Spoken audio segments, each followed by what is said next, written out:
परब्रह्मणे नमः। श्रीमद्भागवत महापुराण दशम स्कंध पूर्वार्ध अध्याय 45। શ્રી શુકદેવજી કહે છે, હે પરીક્ષિત, ભગવાન શ્રી કૃષ્ણે જોયું કે માતા પિતાને મારા ઐશ્વર્યનું, મારા ભગવદ્ ભાવનું જ્ઞાન થઈ ગયું છે, પરંતુ તેમને આવું જ્ઞાન થવું ન જોઈએ. એવું વિચારીને તેમણે તેમના પર પોતાની તે યોગ માયાનો પડદો નાખી દીધો, જે તેમના સ્વજનોને મુગ્ધ કરીને તેમની લીલામાં સહાયક થાય છે. યદુવંશ શિરોમણી ભગવાન શ્રી કૃષ્ણ મોટાભાઈ બલરામજીની સાથે પોતાના મા બાપ પાસે જઈને આદર અને વિનયપૂર્વક નમીને હે માત, હે તાત આ સંબોધનથી તેમને પ્રસન્ન કરતા કહેવા લાગ્યા, હે પિતા, હે માતા, અમે તમારા પુત્ર છીએ અને તમે અમારા માટે હંમેશા આતુર રહ્યા છો. તેમ છતાં અમારી બાલ્યાવસ્થાનું, પૌગંડ અવસ્થાનું અને કિશોર અવસ્થાનું સુખ તમને મળ્યું નથી. કમનસીબે અમને આપની પાસે રહેવાનું સૌભાગ્ય પણ પ્રાપ્ત ન થયું. તેથી બાળકોને માતા પિતાના ઘરમાં રહીને જે લાડ પ્યારનું સુખ મળે છે તે અમને પણ ન મળી શક્યું. પિતા અને માતા જ આ શરીરને જન્મ આપે છે અને એનું લાલન પાલન કરે છે, ત્યારે ક્યાંક આ શરીર ધર્મ, અર્થ, કામ અથવા મોક્ષની પ્રાપ્તિનું સાધન બને છે. જો કોઈ મનુષ્ય 100 વર્ષ સુધી જીવીને મા બાપની સેવા કરતો રહે તો પણ તે તેમના ઉપકારોથી ઋણમુક્ત થઈ શકતો નથી. જે પુત્ર સામર્થ્ય હોવા છતાં પણ પોતાના મા બાપની શરીર અને ધનથી સેવા કરતો નથી, તેના મૃત્યુ પછી યમદૂતો તેને તેના શરીરનું માંસ ખવડાવે છે. જે પુરુષ સમર્થ હોવા છતાં પણ વૃદ્ધ માતા પિતા, સતી પત્ની, બાળકો, ગુરુ, બ્રાહ્મણો અને શરણાગતનું ભરણ પોષણ કરતો નથી, તે જીવતો હોવા છતાં પણ મુર્દા જેવો છે. હે પિતાજી, અમારા આટલા દિવસો વ્યર્થ ચાલ્યા ગયા, કારણ કે કંસના ભયથી હંમેશા વ્યાકુળ રહેવાને કારણે અમે તમારી સેવા કરવામાં અસમર્થ રહ્યા. હે માતા, હે પિતા, આપ બંને અમને ક્ષમા કરો. અરે દુષ્ટ કંસે તમને બહુ કષ્ટ આપ્યું, પરંતુ અમે પરતંત્ર હોવાને કારણે તમારી કોઈ સેવા શુશ્રૂષા કરી ન શક્યા. શ્રી શુકદેવજી કહે છે, હે પરીક્ષિત, પોતાની લીલાથી મનુષ્ય બનેલા વિશ્વાત્મા શ્રીહરિની આ વાણીથી મોહિત થઈ દેવકી વસુદેવે તેમને ખોળામાં બેસાડ્યા અને હૃદયે ચાંપીને પરમાનંદને પ્રાપ્ત થયા. રાજન, તેઓ સ્નેહપાશમાં બંધાઈને પૂર્ણપણે મોહિત થઈ ગયા અને અશ્રુધારાથી તેમનો અભિષેક કરવા લાગ્યા, ત્યાં સુધી કે આંસુઓને કારણે ગળું રૂંધાઈ જવાથી તેઓ કાંઈ બોલી શક્યા નહીં. દેવકીનંદન ભગવાન શ્રી કૃષ્ણે આ પ્રમાણે પોતાના માતા પિતાને સાંત્વના આપીને પોતાના માતામહ અર્થાત નાના ઉગ્રસેનને યાદવોના રાજા બનાવી દીધા અને તેમને કહ્યું, મહારાજ, અમે આપની પ્રજા છીએ, આપ અમારા લોકો પર શાસન કરો. રાજા યયાતિનો શાપ હોવાથી યાદવો રાજસિંહાસન પર બેસી શકતા નથી, પરંતુ મારી એવી જ ઈચ્છા છે, તેથી તમને કોઈ દોષ નથી. જ્યારે હું સેવકની જેમ તમારી સેવા કરતો રહીશ, ત્યારે મોટા મોટા દેવતાઓ પણ મસ્તક નમાવીને તમને ભેટો આપશે, તો બીજા રાજાઓ આપશે તેમાં તો નવાય જ શું છે. હે પરીક્ષિત, ભગવાન શ્રી કૃષ્ણ જ સંપૂર્ણ વિશ્વના વિધાતા છે. તેમણે જે કંસના ભયથી વ્યાકુળ થઈને આમ તેમ ભાગી ગયેલા યાદવ, વૃષ્ણી, અંધક, મધુ, દાશાર્હ અને કુકુર વગેરે વંશોના સઘળા જ્ઞાતિજનો, સંબંધીજનોને શોધીને બોલાવડાવ્યા. તેમને ઘર છોડીને બહાર રહેવામાં મોટું કષ્ટ ઉઠાવવું પડ્યું હતું. ભગવાને તેમનો સત્કાર કર્યો, સાંત્વના આપી અને તેમને બહુ જ ધન સંપત્તિ આપીને તૃપ્ત કર્યા તથા પોતપોતાના ઘરોમાં વસાવી દીધા. હવે તમામ યાદવો ભગવાન શ્રી કૃષ્ણ અને બલરામજીના બાહુબળથી સુરક્ષિત હતા. તેમની કૃપાથી તેમને કોઈ પ્રકારનું દુઃખ ન હતું. તેમના બધા મનોરથો સફળ થઈ ગયા હતા. તેઓ કૃતાર્થ થઈ ગયા. હવે તેઓ પોતાના ઘરોમાં આનંદથી રહેવા લાગ્યા. ભગવાન શ્રી કૃષ્ણનું વદન આનંદનું સદન છે. તેઓ નિત્ય પ્રફુલ્લિત, ક્યારેય ન કરમાવાવાળા કમળ છે. તેનું સૌંદર્ય અપાર છે. કરુણાર્દ્ર અને મંદ સ્મિતવાળા શ્રી કૃષ્ણના મુખકમળનું હંમેશા દર્શન કરી યાદવો પ્રસન્ન થતા. મથુરાના વૃદ્ધ પુરુષો પણ યુવકો જેવા બળવાન અને ઉત્સાહી થઈ ગયા હતા, કેમ કે તેઓ પોતાના નેત્રોના પડિયા વડે વારંવાર ભગવાનના મુખારવિંદના અમૃતનું પાન કરતા હતા.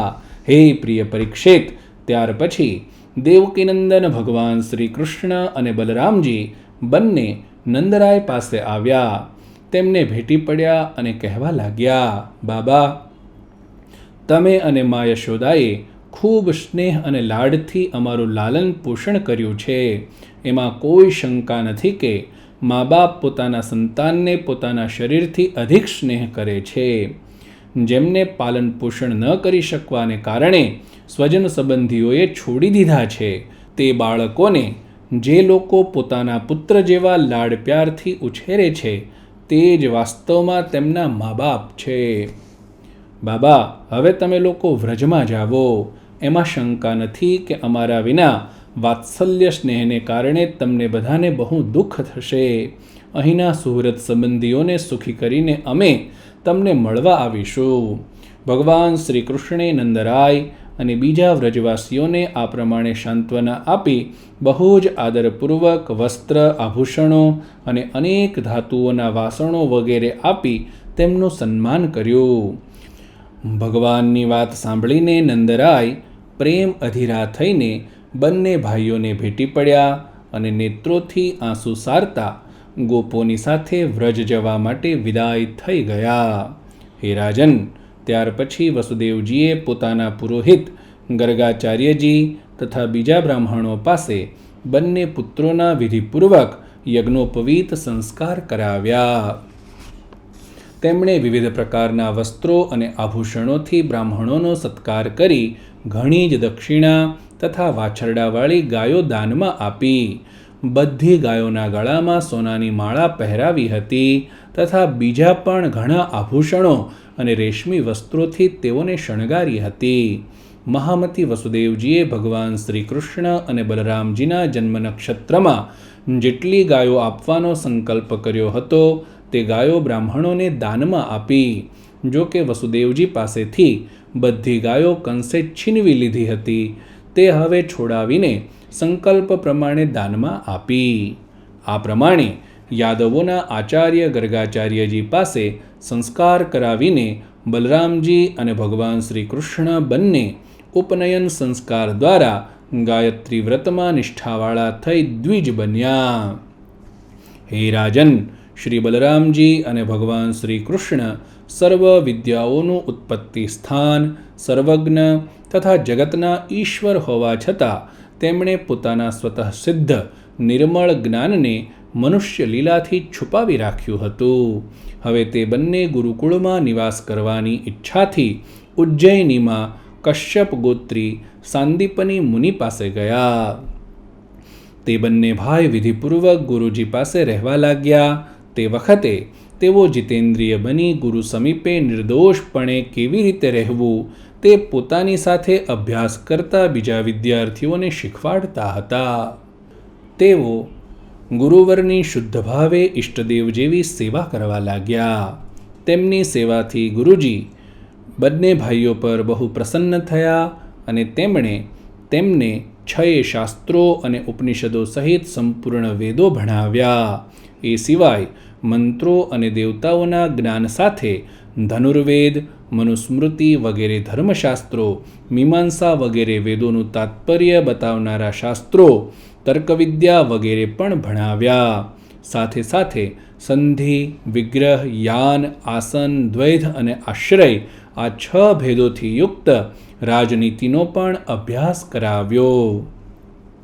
હે પરીક્ષિત, ભગવાન શ્રી કૃષ્ણ અને બલરામ બધી વિદ્યાઓના પ્રવર્તક છે.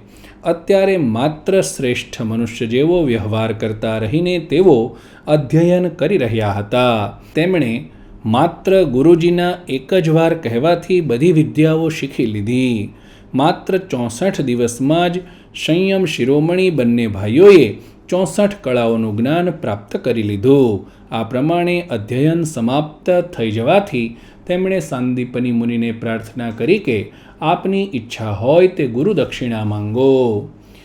મહારાજ સાંદીપની મુનિએ તેમનો અદ્ભુત મહિમા અને અલૌકિક બુદ્ધિનો અનુભવ કરી લીધો હતો. તેથી તેમણે તેમના પત્નીને પૂછીને દક્ષિણા માગી કે પ્રભાસ ક્ષેત્રમાં અમારો પુત્ર સમુદ્રમાં ડૂબીને મરી ગયો હતો, તેને તમે લાવી આપો. બલરામજી અને શ્રી કૃષ્ણ અનંત પરાક્રમી હતા. બંને મહારથી હતા.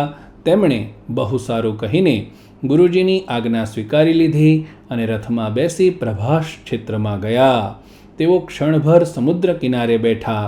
તે સમયે તેમને સાક્ષાત ઈશ્વર જાણીને સમુદ્ર અનેક પ્રકારની પૂજા સામગ્રી લઈને ત્યાં આવ્યો.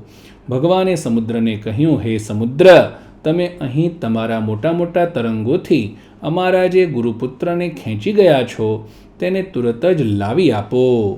મનુષ્ય વેશધારી સમુદ્રે કહ્યું કે હે દેવાધિદેવ શ્રી કૃષ્ણ, મેં તે બાળકને લીધો નથી. મારા જળમાં પંચજન નામનો એક મોટો દૈત્ય જાતિનો અસુર શંખના રૂપમાં રહે છે. તેણે જ તે બાળકનું હરણ કર્યું હશે.